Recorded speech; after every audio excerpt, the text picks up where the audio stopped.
ওনার বায়োফিলার করার কারণ হচ্ছে ওনার চোখে এখানে হলোনেস ক্রিয়েট হয়েছে, প্লাস ডার্ক সার্কেলটা আর একটু কমে যাবে। এজ রিলেটেড কারণে ফেসের ভলিউমটা অনেকটা কমে গিয়েছে, প্লাস আমরা এখান থেকে ন্যাজোল্যাবিয়াল ফোল্ড যেটা এরকম হয়ে আছে, ফোল্ডগুলো বেশি বোঝা যায়। এই সাইডগুলোতে রিঙ্কলস আছে, আর এখানে দেখেন একটু গ্যাপের মতো।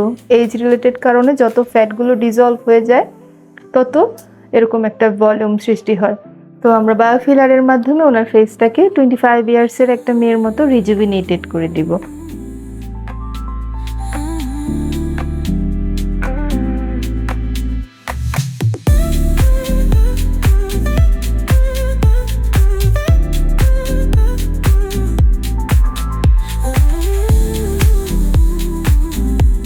Secret Beauty, your secret to confidence.